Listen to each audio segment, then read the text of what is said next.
Boa tarde a todos. Inicialmente agradecer a todos por assistirem a mais um seminário em Estatística e Ciência de Dados, organizado pelo Departamento de Estatística da Universidade Federal da Bahia. Hoje temos o prazer de ter o professor Eufrásio como palestrante. O Eufrásio é professor associado do Departamento de Estatística da Universidade Federal da Paraíba e também docente do Programa de Pós-Graduação em Modelagem Matemática e Computacional.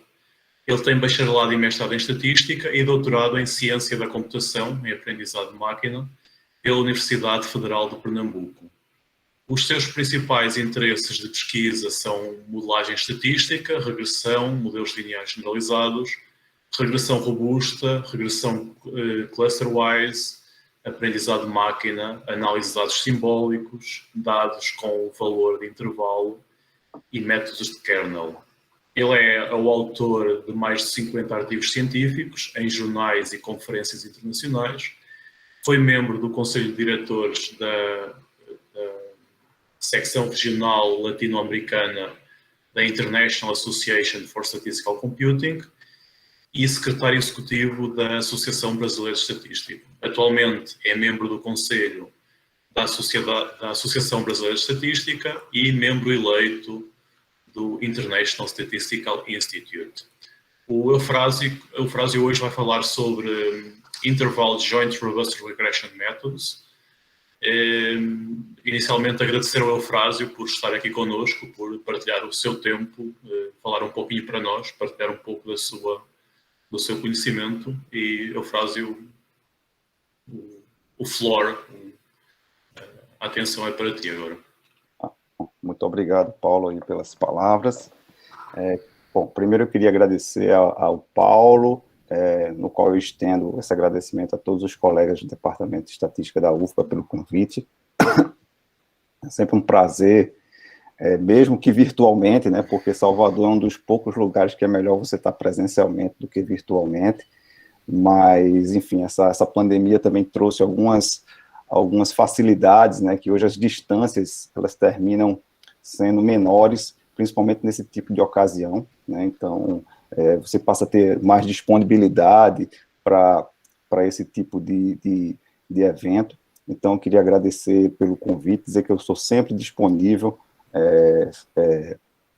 a colaborar com vocês, né, tenho vários amigos aí na UFBA, tá?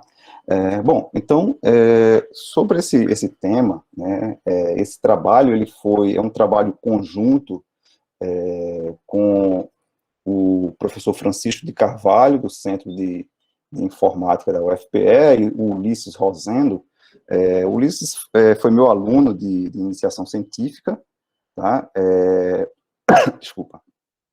Ele recentemente terminou o bacharelado em estatística, né, se graduou, e esse trabalho, boa parte desse trabalho faz parte da sua iniciação científica, né? Então, assim, foi muito gratificante para mim conseguir ter a contribuição do Ulisses nesse trabalho, que foi recentemente publicado, né? No final da apresentação eu passo a referência. Então, eu fiquei muito feliz, como professor, você fica muito feliz, satisfeito quando você vê o seu aluno, né, um trabalho em que tem a comparação docente-discente, principalmente se tratando de um aluno a nível de graduação. Um breve resumo aí do que eu pretendo falar, né?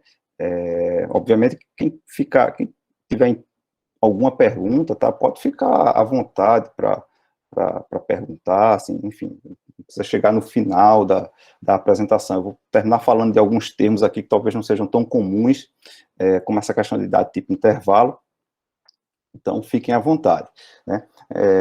O resumo dessa apresentação, né, parte por uma motivação. Esse trabalho envolve, né, basicamente 3 temas, né? Eu coloquei até um tema só aqui, mas na verdade são 3 temas, né? Envolve regressão, né? Envolve funções kernel e envolve a questão de dados tipo intervalo, tá?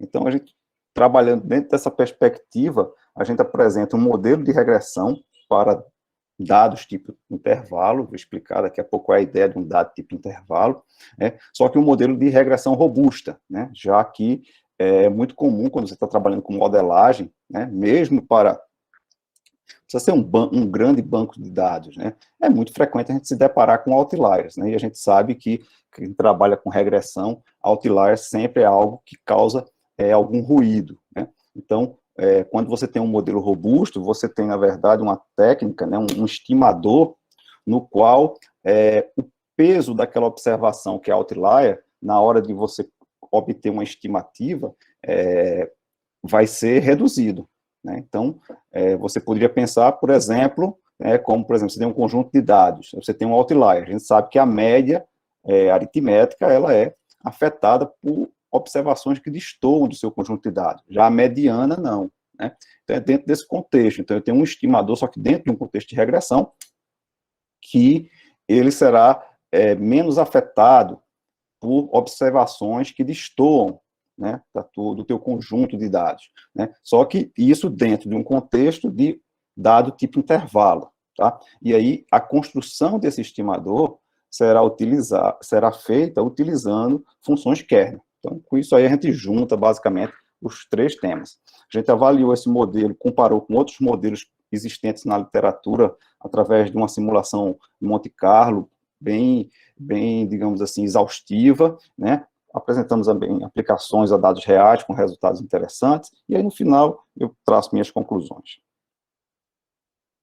Bom, o termo Big Data, né? O termo, talvez esse relativamente novo, é algo bem relativo, né, hoje em dia, né? Então, assim, mas é um termo recente, digamos assim, né? Muitos problemas envolvendo estatística e computação estão conectados dentro do Big Data, né? E o Big Data se caracteriza, por exemplo, por você ter um volume muito grande de informação, uma velocidade e uma variedade grande de informação, né?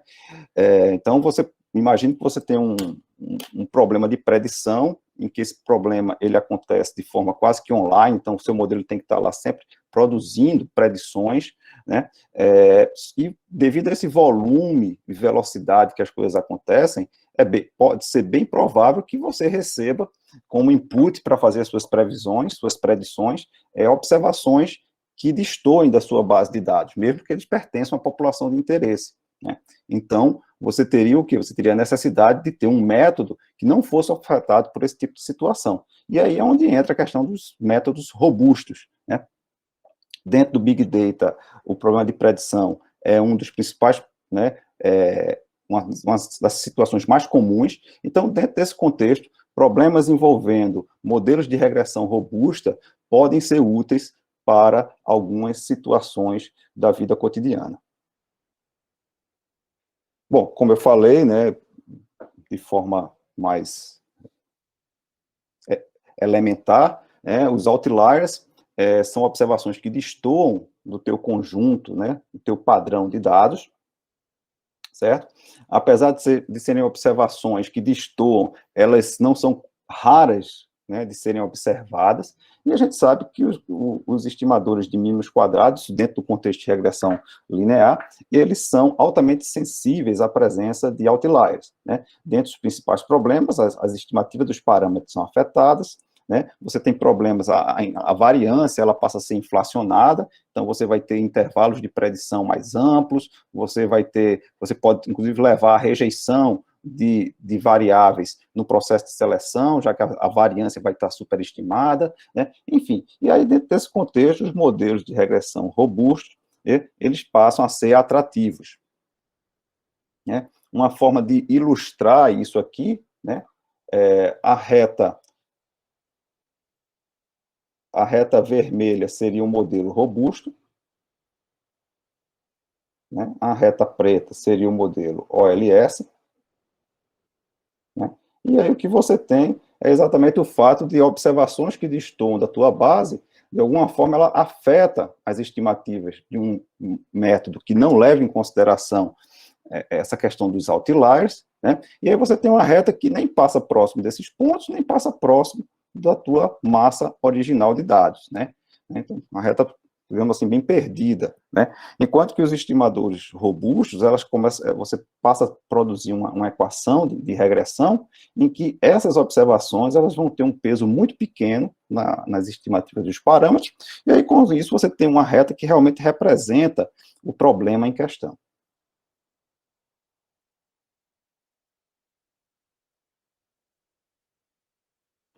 Bom, aí falando um pouco agora, né, de um outro tema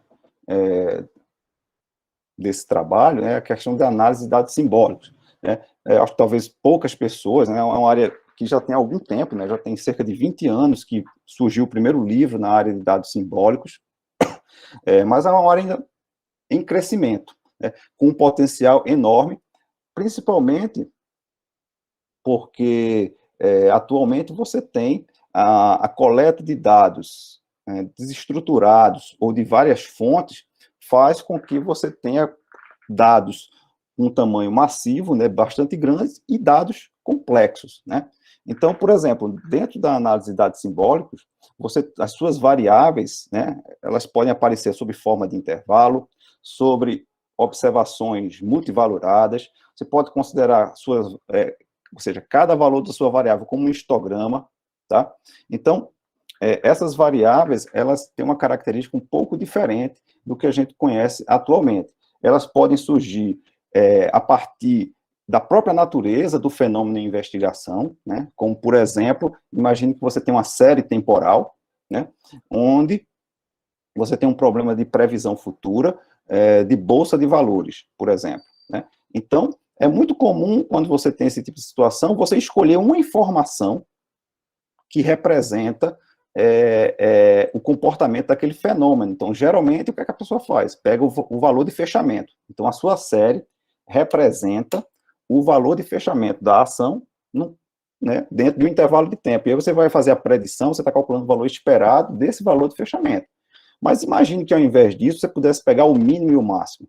E a sua série agora, sua série temporal agora fosse uma série temporal tipo intervalo, né, onde a cada instante de tempo t, o que você registra é o mínimo e o máximo. E a sua estimativa, que você vai realizar, a sua previsão futura, vai ser o mínimo e o máximo, que é uma informação muito mais rica, né? Uma outra possibilidade, onde você tem dados do tipo intervalo, é quando você agrega informação, né? Então, em vez de você observar cada indivíduo, né, você imagine na sua tabela de dados, né, cada linha representaria um indivíduo, né, seria a sua unidade amostral. Para dados tipo intervalo, essa agregação pode ser agora cidades, por exemplo, ou bairros, por exemplo, ou grupos de pessoas, por exemplo, né? E então você não tem mais uma informação como, você não vai tirar a média da idade, você vai considerar o histograma das idades das pessoas daquela cidade, né? Então, eu trago aqui um exemplo de uma tabela onde eu tenho um banco de dados simbólico, né, a SDA Dataset, né, a Symbolic Data Analysis Dataset, onde, por exemplo, imagine que cada linha dessa aqui pode ser agora uma cidade, né, ou um bairro, né, por exemplo, ou uma família, por exemplo, é um agregado agora, e aí eu tenho a variável diabetes, que é uma variável que a gente chama de modal, porque ela assume categorias com pesos. Eu tenho a variável carro, que é uma variável multivalorada, né? Então, como é que eu vou responder se a variável carro é a marca do carro, né? A fábrica que produz o carro, e tem uma família que tem um carro da Ford e um carro da Chevrolet. Como é que eu vou representar isso com dados usuais? Eu ia ter que escolher uma das duas observações, né? Então, aqui não, aqui eu consigo representar dessa forma, né? Então, eu tenho a variável idade e a variável renda, e aqui são exemplos de variáveis tipo intervalo, tá? Então, o meu problema de regressão é com essa estrutura de dados, tá? Então, vamos supor que eu quisesse prever a renda de uma família em função da faixa etária, né? Ou do intervalo de idade das pessoas dessa família, né? Então, eu teria aí um problema de regressão para dados tipo intervalo.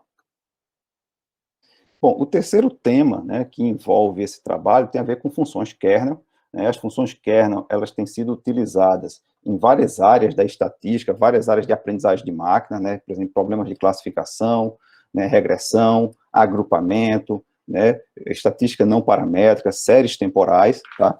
E, basicamente, eu vou estar restrito ao conjunto de funções kernel, chamado de kernel positivo definido, né, onde essa função é uma função simétrica, né, onde essa desigualdade ela é verdadeira. Tá?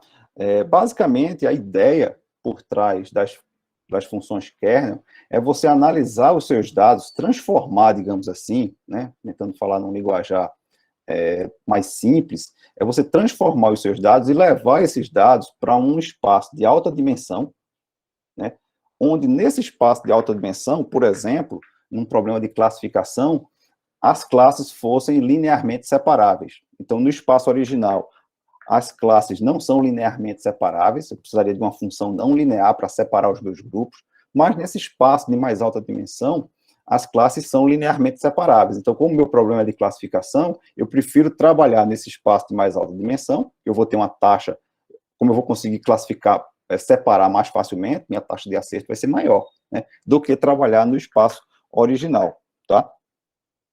Então, é possível a gente calcular distâncias euclidianas, certo? No espaço de kernel, e Miller, em 2001, apresentou esse truque da distância de kernel, onde ele demonstra que a distância, né, entre dois pontos ao quadrado, que seria uma distância euclidiana, se dá através dessa expressão. Então, imagine que xi é um vetor p-dimensional, né? Então, eu teria p características de um indivíduo, xk é um outro indivíduo, onde eu tenho mais p características, né? E aí eu consigo, em vez de calcular a distância euclidiana no espaço original, eu vou conseguir calcular essa distância nesse espaço de mais alta dimensão, através dessa expressão, onde essa função k aqui é um kernel positivo definido, né? Então, existem vários kernels existentes na literatura, e aí um dos desafios é escolher um bom kernel para poder realizar essa tarefa.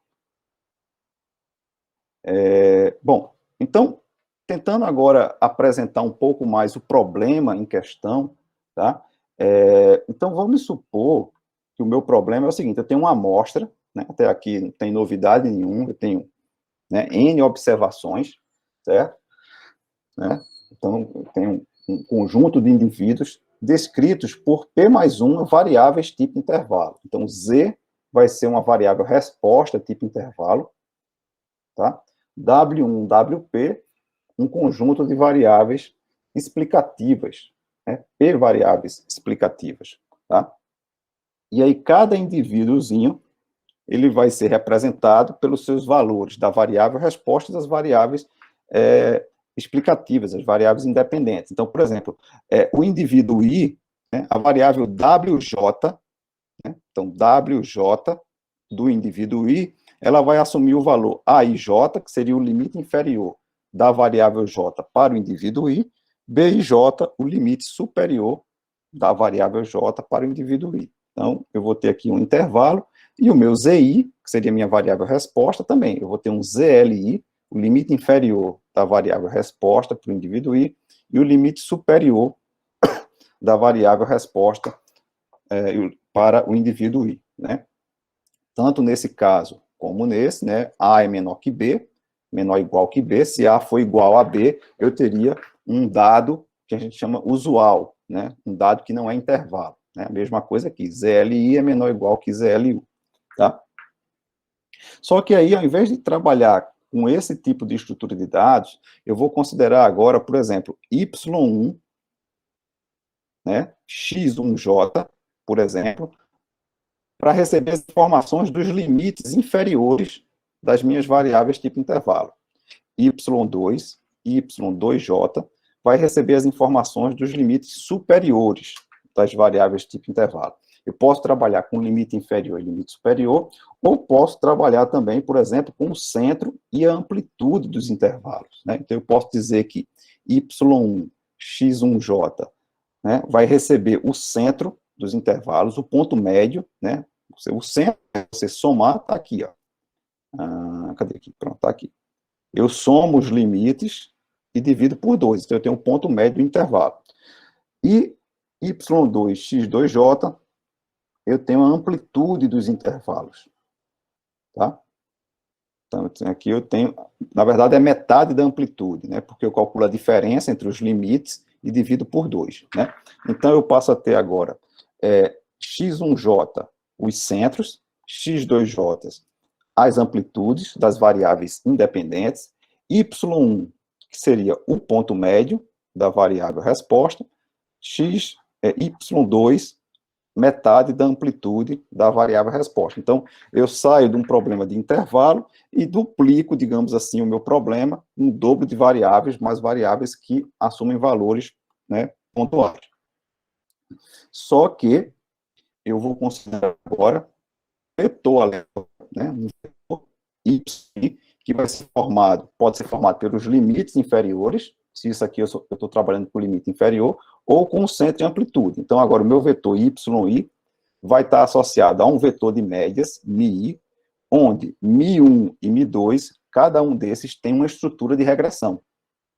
Tá? Então, o mi1 é igual a x1 transposto beta 1, e o mi2 é o x2 transposto beta 2. Né? Então, eu tenho uma estrutura de regressão aqui dentro, uma outra estrutura de regressão aqui dentro. Né? Inicialmente, eu trabalho com os elementos mínimo em função do mínimo, máximo em função do máximo, ou, no caso, né, centro em função do centro, centro em função do centro, amplitude em função da amplitude, mas eu posso misturar isso também, não tem problema. A gente parte do modelo mais simples, né? Em estatística, a gente tem que aprender a partir dos modelos mais simples, depois você vai para algo mais complicado. Tá? Bom, então eu tenho essa estrutura de regressão, e eu tenho também um vetor de erros, ε1, ε2, com vetor de média zero, e matriz de variância e convariância, sigma 2,1, sigma 2,2. Então, perceba que a diagonal secundária é zero. Né? Então, eu não estou supondo, eu parto do pressuposto que não existe estrutura de covariância entre essas informações. Tá? Isso seria, inclusive, um trabalho futuro. Eu já tentei caminhar um pouco na direção, mas começa a parar com, pelo menos para o caso robusto. Talvez para o caso mais simples fosse uma coisa para não tive perna ainda de andar. Mas a gente supõe isso.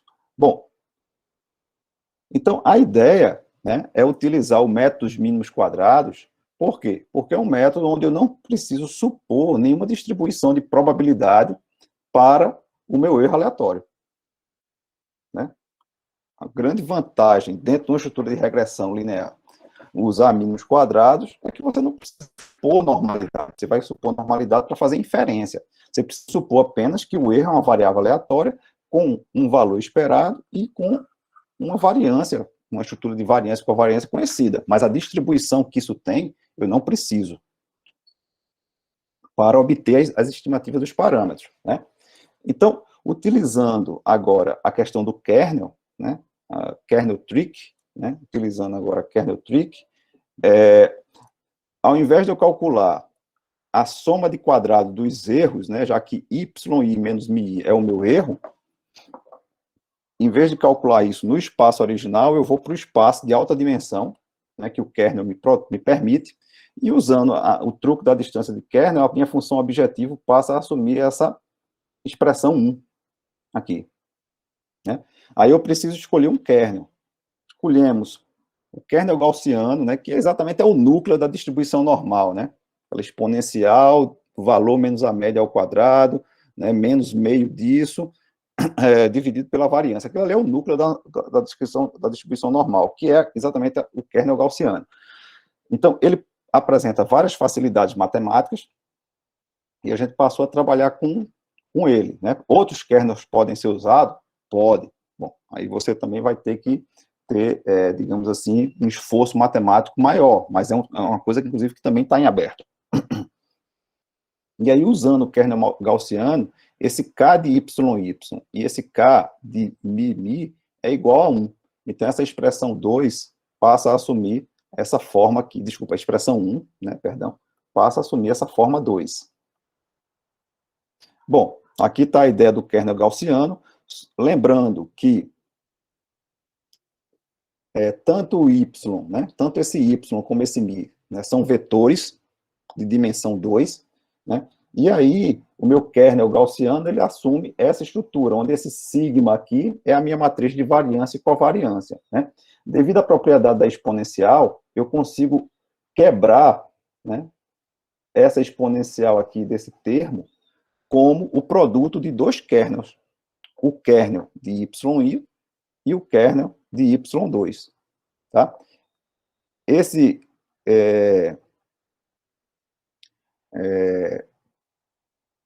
esse φ aqui, né, esqueci o nome dessa letrinha grega, é conhecido como hiperparâmetro, tá? Esse hiperparâmetro, dentro do kernel, ele tem a função da variância, né? Então, se esse hiperparâmetro for muito grande, qualquer diferença aqui vai ser jogada para zero, né? E a exponencial de zero é 1. Se esse hiperparâmetro for muito pequeno, qualquer diferença aqui vai ser jogada para um valor muito grande, né? E como é exponencial de menos infinito, isso vai para zero, tá? Então, esse núcleo aqui é algo que varia entre 0 e 1, tá? Perceba também que se y for igual a μ, essa diferença dá zero, a exponencial disso aqui vai dar 1, ou seja, como o μ é o valor esperado de y, para observações bem ajustadas, o peso, isso aqui vai ter uma característica de um peso, o kernel vai dar igual a 1. Então, é o peso máximo. Se essa diferença aqui for muito grande, ou seja, se o valor esperado estiver muito distante do valor observado, que seria o caso de um outlier, eu tenho um resíduo grande, então essa exponencial aqui cresce, menos infinito, menos, exponencial de menos algo muito grande vai dar zero. Então, para observações mal ajustadas, eu teria um peso zero, né? Então, essa já é uma dica aí de que esse modelo, usando esse tipo de estrutura, vai conseguir ponderar, dar um peso maior para observações bem ajustadas, dando peso próximos de 1, e dando pesos caminhando para zero para observações mal ajustadas. Bom, então, uma vez que eu reescrevo, né, eu estou ainda na minha função objetivo, né? Eu reescrevo minha expressão 2, substituindo, usando o kernel gaussiano em K, então eu passo a ter essa estrutura, eu posso reescrever esse produto aqui como uma multiplicação de dois termos, e aí a minha expressão 2 se transforma na expressão 3. Né? Então eu quero obter as estimativas de μ, né? Que no caso é o valor, é onde estão os meus parâmetros do modelo de regressão, né? E aí a gente considerou duas variantes para esse método. Se eu considerar que tanto a informação de y1, né, vamos pensar que eu estou trabalhando com centro e amplitude, então aqui é o centro, aqui é a amplitude. Eu posso considerar o mesmo hiperparâmetro para essas informações, então eu teria uma função objetivo, e posso considerar hiperparâmetros diferentes, o centro para a amplitude do intervalo, por exemplo. Então eu teria uma segunda função objetiva. Então, dependendo de como eu considero isso daqui, eu tenho funções objetivas diferentes. Como eu quero estimar os parâmetros do meu modelo de regressão, eu preciso derivar isso em relação aos parâmetros igualar a zero, né? Como eu faço em regressão linear simples, né? Chegar nas minhas equações normais, né? Então, fazendo isso, eu obtenho, por exemplo, essa parte aqui é a derivada de S1, seria a variante 1, derivando em relação a todos os parâmetros do meu modelo de regressão, tanto do mínimo, ou do centro, que seria o índice 1, como da amplitude ou do máximo, que seria o índice 2. E aí o que é que acontece? Esse termo aqui, ele aparece multiplicando as minhas variáveis, né, que estão aqui. Aqui está quando eu derivo em relação ao termo BJ1, aparece o X1. Quando eu derivo em relação ao termo B2J, aparece o X2J. Então, isso daqui ela vai ter uma função de peso. Isso vai funcionar como um peso. Se eu não tivesse um método robusto, esse termo aqui seria igual a 1. Então, eu cairia num problema de mínimos quadrados ordinários, como se eu estivesse ajustando uma regressão linear simples, ou, no caso, múltipla, se eu tiver várias variáveis, né, independentes, ajustando o modelo de regressão linear, por exemplo, para o mínimo e para o máximo, de forma independente, ou para o centro e para a amplitude. Mas como eu estou introduzindo essa questão do kernel, apareceu esse termo aqui, nas minhas equações normais, e aí o que é interessante é que essa derivada é em relação aos termos do centro, por exemplo, se o 1 representa centro. Mas aparece aqui o índice 2, que é o termo da amplitude. A mesma coisa no 2. Essa derivada aqui, eu estou tentando encontrar os parâmetros, as estimativas dos parâmetros, que modelam a minha amplitude, por exemplo, ou o máximo, dependendo do que eu esteja trabalhando. Mas aparecem termos em função do índice 1. Então, de alguma forma, eu tenho uma interação de informação, né? Um pouco da informação do centro participa da estimação da amplitude, e um pouco da informação da amplitude participa da informação do centro. Isso foi algo que até então na literatura a gente não tinha observado, tá? Então foi um resultado interessante, né? Aqui é a mesma coisa, só que eu estou derivando agora a função objetiva S2, que é quando considera dois hiperparâmetros diferentes, tá? E aí, essas são, né, aqui eu tenho P mais 1 equação, aqui eu tenho P mais 1 equação, né, porque eu tenho os dois modelos, eu consigo reescrever isso em notação matricial, através dessa expressão 7, né, onde y' seria o vetor transformado, por exemplo, se eu estou trabalhando com mínimo e máximo, isso aqui seria a minha variável máxima do máximo transformada. Y2, o mínimo transformado. A mesma coisa se eu estiver trabalhando com centro e amplitude. E a mesma coisa aparece para as variáveis independentes, né? O meu vetor de parâmetros não muda, é o mesmo vetor de parâmetros, e aqui eu tenho um erro transformado. Mas o que seria essa variável transformada? Essa variável transformada, né, tanto o y como o x, nada mais é do que a minha variável original multiplicada por essa matriz K, que é uma matriz diagonal dos pesos, a raiz quadrada dela, na verdade. Tá? Então, é K elevado a meio, onde K é uma matriz diagonal, e os elementos da diagonal, essa matriz ela é N por N, então os elementos da diagonal é o peso de cada observação. Tá? Então, tanto o y transformado de mínimo e máximo, como o x transformado, é a sua variável original multiplicada pela respectiva matriz de peso. E esse índice Q aqui, ele é igual a 1 ou 2, eu estou considerando 1 a variante 1, que não é a variante do COVID, tá? É a situação onde eu considero, né, na variante 1 eu considero o mesmo hiperparâmetro, e na 2 eu considero hiperparâmetros diferentes. Então, esse Q aí só vai mudar matematicamente a expressão que está aqui dentro, mas a estrutura matricial é a mesma, não muda, tá?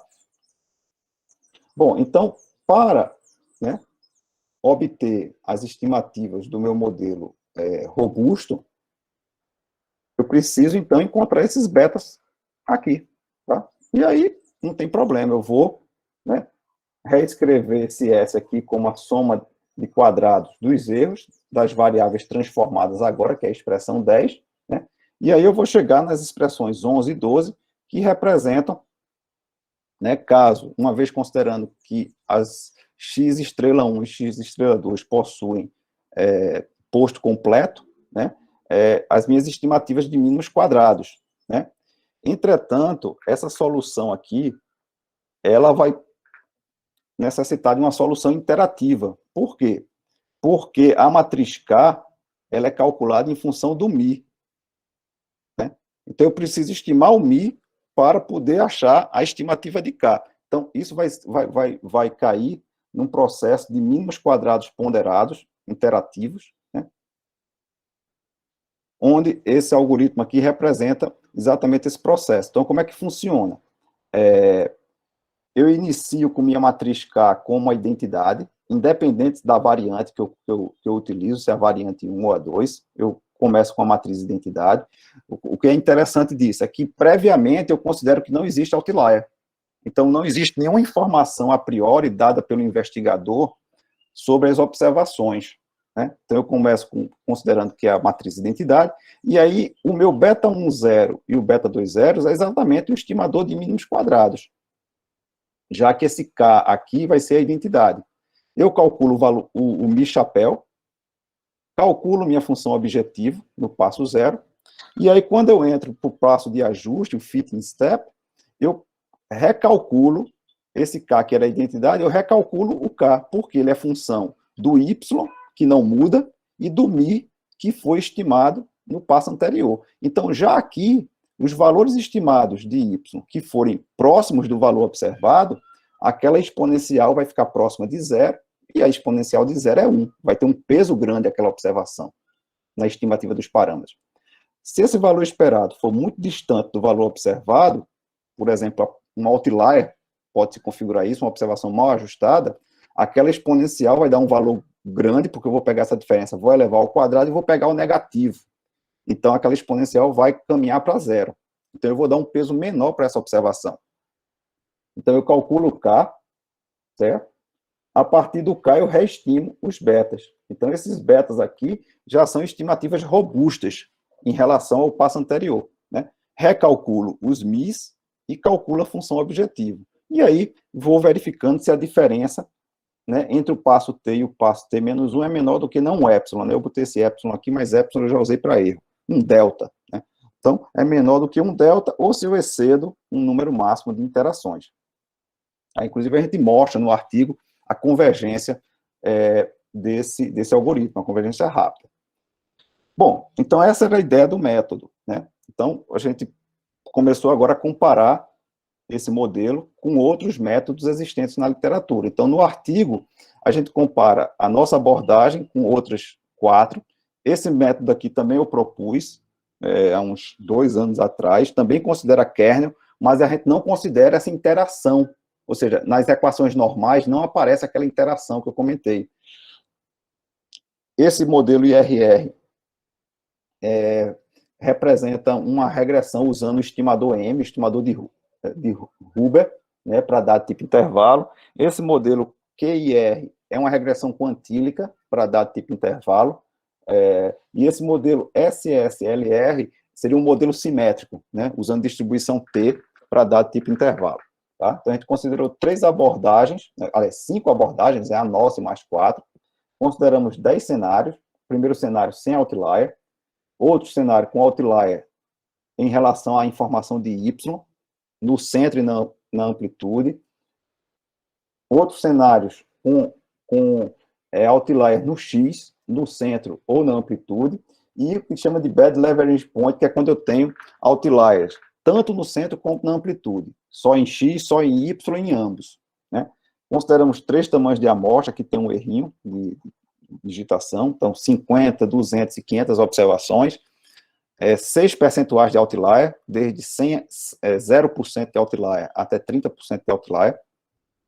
Simulações foram 10 mil réplicas de Monte Carlo, e nós avaliamos o viés, né, das estimativas, já que a gente conhecia os verdadeiros valores, né, critério de parada, né, e tudo foi implementado usando o R. Tá? Então, aqui são as estruturas que a gente montou, a gente cria os outliers em função de centro e amplitude. Aqui são os verdadeiros valores, né, para os betas, né? Então, eu consigo calcular viés e mean square erro, né? O X foi gerado a partir de uma distribuição uniforme, e a gente gerava os outliers através de um ruído, usando uma distribuição normal bivariada. Para ilustrar um pouco isso daí, eu tenho esses gráficos, né, só para você entender, de forma mais simples, né? Suponha que você tem uma observação aqui, um X e um Y, que é um dado tipo intervalo. Então, você tem um X, um XL e um XU, né? Você tem um YL e um YU. Então, para ilustrar o intervalo, geralmente a gente ilustra através de um retângulo. Tem várias formas, na verdade, de ilustrar intervalo, né? Pelo menos umas 2 ou 3. Eu geralmente gosto de utilizar retângulos. Então, é como se eu fizesse as combinações aqui, né? Cada ponto desse aqui, ó, como se fosse o XL e o XU, né? Tem o YL e o YU, né? Então, eu tenho aqui os 4 possíveis pontos, e aí eu marco, faço isso aqui, é um retângulo, tá? Essa é uma das formas de se ilustrar dispersão de dados tipo intervalo. né? Então, essa dispersão aqui seria os valores, as observações sem ruído, e aqui são os outliers, né? Então, aqui eu tenho observações que são outliers em relação a y, mas não são em relação a x, né? Aqui eu tenho outlier em relação a x, porque são valores fora, né, do intervalo de variação de x, mas em relação a y não.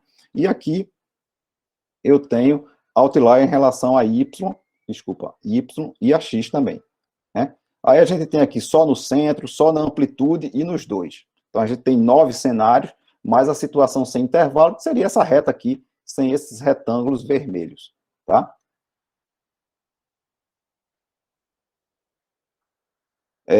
Informações adicionais acerca do experimento Monte Carlo, né? Eu preciso informar qual seria o meu estimador para o hiperparâmetro, né? Então, dentro do problema de kernel, isso, inclusive, é área de pesquisa de muita gente, né? A gente precisa escolher um estimador para o hiperparâmetro, né? Você podia pensar que o estimador mais comum seria a variância, né? Já que na distribuição normal, você tem y menos mi dividido ao quadrado dividido por sigma 2, isso tudo multiplicado por menos meio, né? Então, um deles é a variância aqui, dada por um modelo de regressão mínimos quadrados ordinários, certo?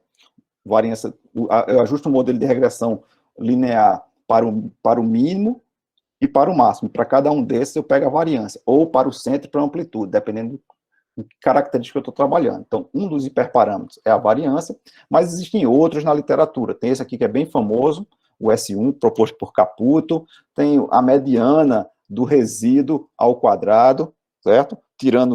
Excetuando os valores que são iguais a zero, né? Tem um outro que foi proposto por Ruvis, que utiliza o critério de Akaique, tá?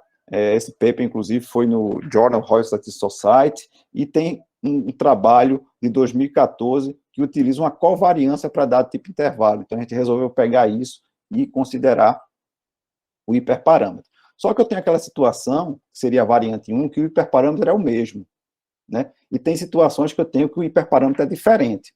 Quando o hiperparâmetro é diferente, para centro e amplitude, por exemplo, eu pego um estimador desse, calculo ele para o centro, calculo para a amplitude, e coloco lá na minha função objetivo.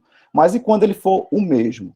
Já que eu tenho 2 hiperparâmetros calculados, como é que eu vou fazer, né? Qual vai ser a minha decisão? Então, a gente considerou 3 hipóteses, tá? 3 situações, né? Então, por exemplo, para a variante 1 do método, né? Então, eu posso considerar o hiperparâmetro pelo mínimo dos valores dos hiperparâmetros que eu calculei, para o centro, para a amplitude, ou para o mínimo e para o máximo, né? Ou o máximo dos valores, ou o ponto médio, né? Então, eu tenho 3 situações. Então, por exemplo, para o estimador S1, eu ia ter 3 situações. Então, veja, eu tenho 5 estimadores, né? Só que o S5 já é calculado para dado tipo intervalo. Os outros 4 não. Então, para cada estimador esses outros 4, eu tenho 3 possibilidades de estimar o hiperparâmetro. Então, já vai 12 aí, né? 4 vezes 3, 12, mais 1, 13. Então, a gente testava todas as combinações possíveis e escolhia aquele que melhor se ajustava, com base no viés, tá? Então, eu não sei se está dando para enxergar bem aí, ou está muito ruim? Porque, aliás, está ruim ou muito ruim? Porque bom eu sei que não está, não. Dá para ver. Dá? Certo. Em destaque aqui, está o método que melhor se ajustou. Então, aqui, só para... eu já estou com quase 50 minutos, né, Paulo? Sim. Pronto, já vou... Essa parte aqui passa rápido, depois é rapidinho também as aplicações. Então, já estou com mais 5 minutos eu termino. Então, essa parte aqui, né, eu tenho aqui os betas do meu modelo, o valor médio, o viés e o mean square erro, né?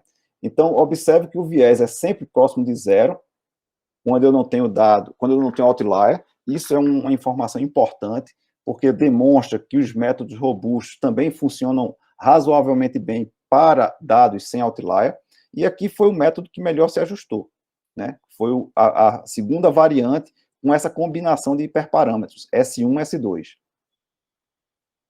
Eu não vou trazer todos os resultados, aqui foi considerando, né, outlier no Y, tá? No Y só do centro do intervalo, E aqui eu tenho os percentuais de outliers, o tamanho de amostra, então eu estou trazendo só um resultado, né? A gente tem 3 tamanhos de amostra, e em negrito, mostrando um método que apresentou a menor soma de viés. Tá? Então, eu somo os viés, né, de cada estimativa, somo o viés de cada estimativa. Quem tiver menor soma de viés, eu considero o viés absoluto, né, já que o viés pode dar para menos ou para mais. Então, eu somo o viés absoluto. Quem tem menor viés, eu digo que é o melhor método. Então, aqui foi a variante 1, aqui foi a variante 2, né, e por aí vai. Né? Teve hora que o nosso método não foi bom, o melhor foi esse IRR para essa configuração. Tá? Então, foi uma simulação bastante extensa, tá? Porque quando eu coloco esse método aqui, né, eu já comparei todos os outros possíveis dessa variante aqui e dessa outra, escolhi o melhor para botar aqui, né? Então, aqui a mesma coisa, 5, 10, 15, 20, 30%, né? Nesse caso aqui a gente se deu bem, geralmente nesse cenário 9, os nossos métodos foram muito bons, tá? E, por último, para finalizar, aplicações a dados reais, a gente considerou 4 bancos de dados tipo intervalo, né? Então, aqui está o tamanho, né, da amostra, a quantidade de variáveis independentes e a quantidade de outliers. Tá? Tem um paperzinho que sugere como você calcular um outlier para dar tipo intervalo, então a gente usou essa referência. Tá? Eu não vou entrar em detalhes aqui. Né? Esse primeiro banco de dados é sobre raça de cães, né? Então são 270 raças, tá? Esses dados foram extraídos do American Kennel Club, você tem várias características, mas para o problema de predição, de regressão, a gente considerou a expectativa de vida como Y, então o intervalo de expectativa de vida de uma raça em função da altura e do peso, como variável tipo intervalo. Esse banco de dados está avaliado, está disponível nessa referência. Tá? Essa outra tabela, isso aqui não são os valores estimados, tá? Como é que a gente compara se um método é robusto para dados reais? Porque para dados simulados eu conheço o verdadeiro valor do parâmetro, então eu consigo calcular viés. Para um problema de dados reais, eu não sei qual é o verdadeiro valor do parâmetro. Então a gente estima o modelo com todos os dados, armazena os betas, depois retira os outliers, reestima os modelos sem os outliers e armazena os betas. Então, se o modelo ele é robusto, a diferença das estimativas dos parâmetros com ou sem outlier deve ser pequena, devem estar próximas. Então, a gente utiliza o percentual de mudança, a variação em valor absoluto, tá? Das estimativas dos parâmetros com e sem outlier. Então, por exemplo, né, você vê aqui, esse CRM seria um método, seria o mínimos quadrados ordinários para dar tipo de intervalo. Então, eu tenho variação de 80%, né? Esse outro método, que foi o que a gente propôs, tem uma variação de 235%, esse outro aqui, 327%. As nossas abordagens apresentaram as menores variações, os menores percentuais de mudança. Então, aquela história de combinar, né, a informação do centro para estimar a amplitude, isso parece que surtiu o resultado. Um último banco de dados é uma base de dados sobre produção científica. Esse dado não era tipo intervalo, então você tinha mais de 141 mil registros, tá? E esses 2 autores aqui, que trabalham na área de dado tipo intervalo, inclusive alguns dos modelos eles propuseram, tá? Eles agregaram isso com os dados em função da instituição, da sub-área de conhecimento, e aí passou de 141 mil linhas, onde cada linha era um pesquisador, para 5.630 linhas, onde cada linha agora representa um agregado. Tá? Essa referência você consegue ter mais informações. Né? E a ideia seria estimar, como variável resposta, o número de artigos publicados em função do número de dissertações de doutorado e teses de doutorado e dissertações de mestrado. Esse banco de dados, 2%, 2,7% são outliers. Tá? Então, a gente fez a mesma coisa, ajustou os modelos com e sem, e aqui você tem os percentuais de mudança. Né? Então, veja que, mais uma vez, percentual pequeno de mudança aqui. Esse outro método também se comportou muito bem, né? Mas quando você soma esses percentuais, a menor soma de variação está nas abordagens que a gente está propondo. Tá? No geral, a gente avaliou os 4 bancos de dados, e, no geral, o método proposto apresentou o menor ranking, né? Ou seja, apresentou a melhor performance, tá? E, como eu falei, esse trabalho foi publicado recentemente, a gente recebeu o aceite agora no dia 29 de agosto, né? Então, hoje fazem 30 dias, né? Exatamente, um mês, né? Esse trabalho foi publicado na Neurocomputing, que é um bom jornal, que tem um fator de impacto interessante, é um jornal que hoje recebe trabalhos tanto da área de aprendizagem de máquina, como da área de modelagem estatística. Então, quem quiser ter interesse, fica à vontade para acessar esse trabalho. Fiquei muito feliz por conta esse resultado vai ajudar, sim, também o meu ex-aluno, né, que agora deixou de ser meu aluno. E, bom, para finalizar, só concluir que a gente propôs, né, um novo modelo de regressão linear para dados tipo intervalo, considerando um algoritmo interativo, né? Esse modelo ele se apresentou flexível e robusto para tratar observações atípicas em várias situações, né, inclusive com essa questão da interação entre mínimo e máximo, ou centro e amplitude, na hora de estimar os parâmetros. A gente fez uma exaustiva comparação com dados simulados e também com dados reais, né, e obtivemos bons resultados. De maneira geral, né, a nossa abordagem, ela apresentou a melhor performance em 70% das configurações. A gente testou, acho que mais de 150 configurações no total, e nas outras 30, a gente sempre esteve muito próximo do melhor modelo. Então, mostra que é uma abordagem competitiva, que é algo que eu dou muita importância hoje, né? Você não precisa ser o melhor sempre, você precisa ser competitivo, você precisa estar ali sempre disponível para ajudar, tá? Bom, também nos dados reais a performance foi interessante. Aqui foram as referências que eu usei nessa apresentação, e queria mais uma vez, Paulo, agradecer e me desculpar por ter me prolongado um pouco. Nós aqui agradecemos, Eufrásio. Muito obrigado aí pela exposição, foi bem clara. Nós podemos agora ter 2 ou 3 perguntas, se alguém tiver alguma dúvida para o Eufrásio. Nicolai, pode falar. É um prazer tê-lo aqui. Há tempo que não falamos. Pode dar o microfone e falar.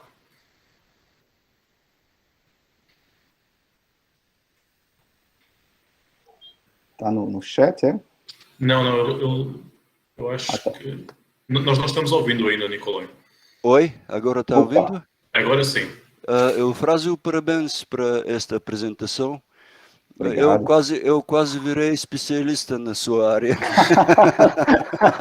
Você está sendo muito gentil, então, com a minha apresentação, Nicolai. Mas essa área precisa de gente para trabalhar, então... Olha, eu posso dar ideias. Quem vai trabalhar é outro. Mas uma informação sua, porque aqui existe, se chama CEPIT-SEMAI. Grande chefe é Galvez, este Centro de Excelência em Neuromatemática. Então, eu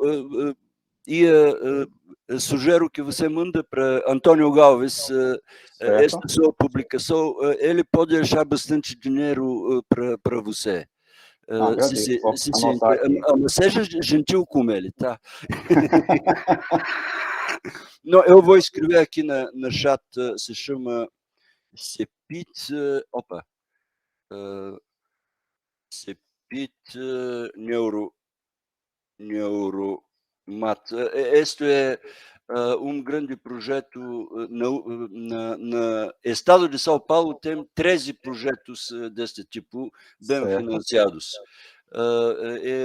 Grande chefe lá é Antônio Galvez. Acho que é interessante. Trabalho muito bom, menino. Como você é super bom apresentador. Eu tenho alguns comentários, se você me permite, mais no sentido de ampliar seus esforços de seus alunos.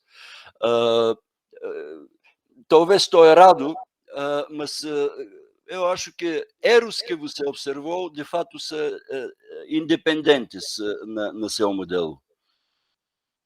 Oi? Oi, sim.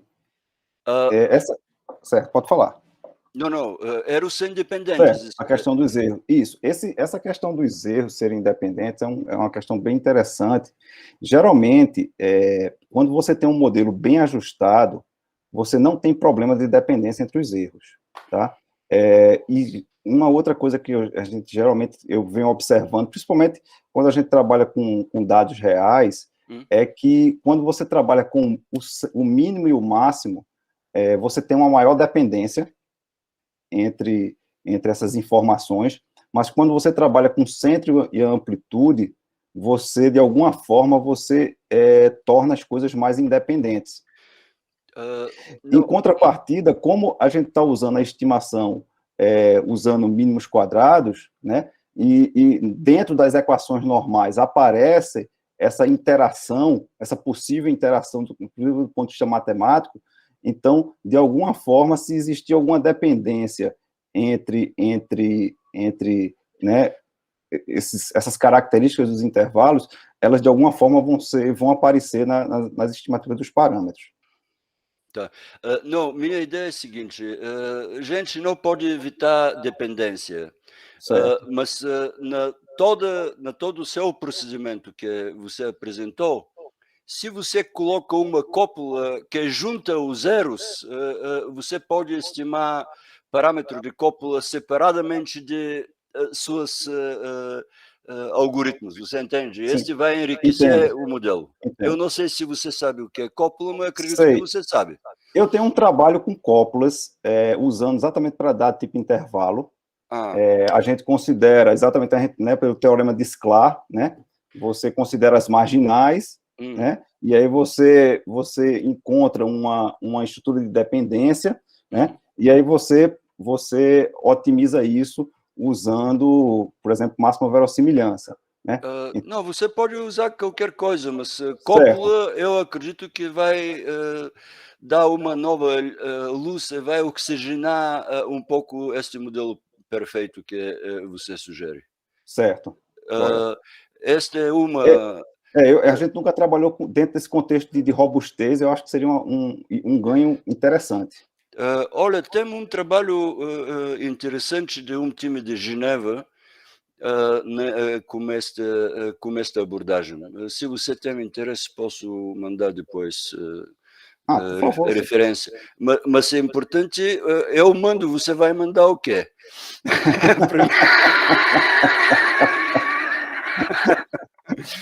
É uma outra coisa. Eu mando um Pix, para você,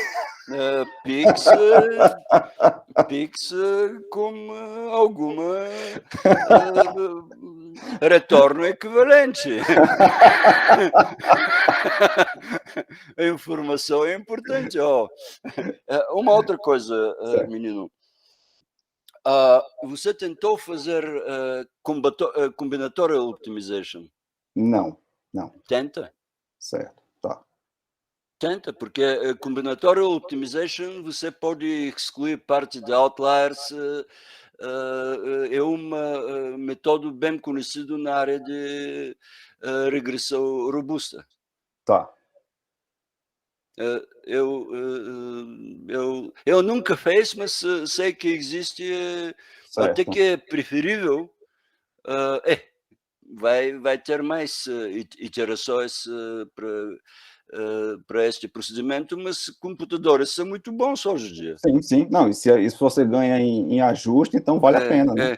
Você sabe o que é o combinatorial optimization? Não, nunca trabalhei com isso, Nicolai. Eu sei igualmente você, mas sei que funciona.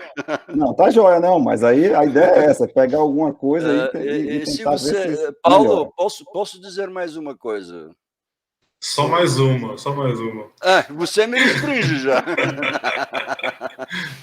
Olha, você sabe que na área de regressão robusta existe este método de high breakdown point. Isso, sim. Tenta para ver se vai receber, porque high breakdown point permite você de usar até 60% de seus dados e para obter mesmos resultados, usando optimização combinatória. Eu comecei, Nicolai, dentro desse contexto, né, tentar analisar as propriedades desse estimador, né? Esse trabalho ele foi bem do ponto de vista mais computacional, né, como você pode ter percebido. Olha, eu entendo muito rápido, mas você tem que explicar mais. Eu estou já na outra idade. Este é a minha uniforme de titular. Então, eu comecei a olhar exatamente algumas propriedades desse estimador, e eu quero caminhar também um pouco nessa direção, inclusive para poder fazer inferência, para poder produzir testes de hipótese. Tem um livro muito bom nessa área de robustez, e a gente está caminhando um pouco nessa direção, mas eu vou olhar também essa questão do breakdown point. Uma referência boa, você sabe, é Rousseau, na todos este high breakdown points. Rousseau, esta primeira coisa que te falei de cópulas em âmbito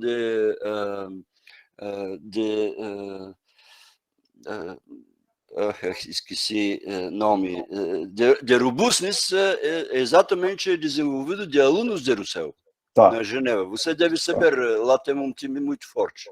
Sim. Meu desejo é, a próxima vez, você dar aula a partir de Genebra, você entende? Você escreve uma carta, eles te convidam, e eu falo sério, o trabalho é muito bom, muito bom, parabéns. Obrigado. Muito obrigado. Paulo, desculpa qualquer incômodo, e parabéns para esses seminários que você organiza. Sim. Eu, sem querer, entrei, mas estou satisfeito. Mas tem que terminar rápido, porque PSG e Manchester City está acabando o jogo. Muito obrigado, Nicolai. É um prazer vê-lo aqui. Ainda bem que entrou por acaso e foi ficando até o final. Eu acho que nós vamos terminar. Se alguém tiver alguma... Dá tempo de fazer uma pergunta? Parece que o tempo estourou aí. Vai, Edmilson. Força aí. Então, boa tarde a todos aí, boa palestra. Eu confesso que eu não conhecia essa área, achei bastante interessante. Ficou uma dúvida, eu não quero me alongar muito, porque o tempo já tá estourado, mas aquele gama que você coloca como peso lá, aquilo é meio escolhido ali, meio aleatoriamente, né? Eu não sei como é que você fez aquilo lá. Esse é o hiperparâmetro, né? Ficou meio assim. Eu entendi perfeitamente que você faz as regressões lá no máximo, no mínimo, na mediana. Ficou interessante, mas aquele valor lá você escolhe, aquilo é arbitrário, não tem. Isso. Deixa eu exatamente. Eu não sou especialista em kernel, eu também uso kernel, sou mais um usuário do kernel. Interessante isso daí, bacana, eu não conhecia, não. Isso, e aí esse hiperparâmetro, no final das contas, esse hiperparâmetro, que é como se fosse, a gente pensasse na distribuição normal, é o nosso sigma 2, que a gente conhece muito bem, né? Só que imagina que como esse sigma 2 ele está na diferença entre o valor observado e o valor estimado, se você tem um problema de outlier, por exemplo, essa variância ela é superestimada. Então, isso vai afetar o peso que eu estou dando a cada observação. Então, a ideia é escolher um outro estimador, em vez do sigma 2, que fosse, por exemplo, robusto. Né? E aí você pode usar, por exemplo, esse Caputo. E aí, como eu falei, tem gente nessa área de kernel, quando eu comecei a me interar por isso, eu fui entender exatamente, mas por que o pessoal, de onde é que vem esse gama aí, né? E aí eu comecei a ver que tem gente que trabalha só com isso, né? Dependendo do contexto, você escolher, porque como o kernel pode ser usado para classificação, para várias coisas, dependendo do contexto, o cara começa a estudar formas de estimar essa informação que leva no quociente, para que ela não seja afetada e consiga exatamente fazer essa discriminação, né? Então, assim, inclusive tem um grupo, como o professor Kolev comentou, tem um pessoal, eu acho que é de Genebra, tem um pessoal na Bélgica também, eu acho que trabalha com isso, né? Então, dentro desse contexto, a gente escolheu 5 estimadores. Esse de Caputo, essa referência, se você procurar na internet, eu acho que esse paper é citado por mais de 3, 4 mil pessoas. Então, a gente escolheu ele e foi realmente digamos assim, arbitrário, com o que a gente viu na literatura. Entendo. Outra questão é que você não mencionou a parte de seleção de modelos aí, é a mesma que a gente usa, pode fazer, porque eu vi, você pode dividir em modelos, você pode usar a seleção de modelos normalmente. Isso. Uma coisa que eu preciso avançar um pouco mais, eu trabalhei do ponto de vista de otimização, né? Por isso que eu fiz questão de frisar que eu estou usando mínimos quadrados, né? Então, o objetivo seria exatamente estimar os parâmetros do modelo. Mas o livro que eu estava comentando é um livro Marona, Robust Statistics, eu acho. E aí, a gente já conseguiu provar que esse tipo de estimador se configura como estimador M. Então, esse estimador robusto, ele cai dentro da classe dos estimadores M, e a partir daí você tem várias propriedades inferenciais, eles têm distribuição normal, só que aí a gente tem que achar a matriz de variância e covariância para poder exatamente avançar um pouco mais nessa direção. Então, eu não vou me alongar mais, eu teria até mais outras perguntas para fazer, mas por causa do tempo eu agradeço, muito boa a sua palestra. Obrigado. Obrigado. Obrigado, Edmilson. Nicolai, 30 segundos aí que você pediu. 27. Uma observação. Você falou para este hiperparâmetro gama. Em vez de seguir artigos com 3.000 citações, por que você não considera gama uniforme no intervalo que você considera? Por exemplo, no intervalo 0,1?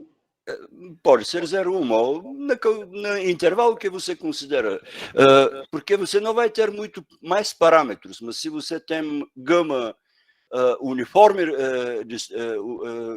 distribuição uniforme, suas chances são maiores. A questão dentro do contexto de regressão, né, que é o que eu estou trabalhando... Não, bem no final, depois desse S1, S2. Assim, é esse aqui, né? Esse gama aqui. Sim. A questão é que, por exemplo, se eu escolho esse valor, como eu tenho um outlier, geralmente esse valor é estimado com base na informação dos resíduos, tá? Então, um dos grandes problemas é que se eu procuro um estimador, por exemplo, entre 0 e 1, se eu subestimo esse gama, se ele é um valor muito pequeno, então qualquer diferença aqui, mesmo uma observação bem ajustada, ele vai jogar isso aqui para um valor muito alto e o peso da observação mal ajustada vai ser zero. Mas você pode considerar uniforme não um intervalo, não exatamente 0,1. Você tem ideia qual é o tamanho do intervalo? Essa é a questão. Eu acho que isso é a informação mais difícil de eu supor qual seria o tamanho ideal do intervalo para cada problema. Bom, eu nunca pensei nesse caminho, mas realmente pode ser algo a se estudar, tentar propor algo com base nas informações da amostra para tentar estimular isso e gerar isso de forma uniforme, né? Paulo, desculpa que destrui toda a tua organização lá. Ou até você me falou agora, Nicolai, uma coisa interessante, seria, dado que eu tenho esse intervalo aí, eu gerar um grid de valores e tentar escolher o gama ótimo nesse grid de valores. Otimização combinatória ajuda. Isso. E aí bota os computadores para trabalhar, né? Pessoas com qualidade. Muito saúde para todo mundo. Muito saúde para todo mundo. E não esquece-me de tomar cervejinha depois, tá? Muito obrigado, Nicolai. Então, eu acho que nós vamos encerrar aqui. Depois, se alguém quiser discutir na sequência, podemos conversar mais um pouco. Eu posso deixar a sala aberta. Agradecer a todos por assistirem. Espero que tenha sido interessante para vocês, como foi para mim. Agradecer imensamente ao Eufrásio pela partilha. E esperamos ver-nos presencialmente em breve.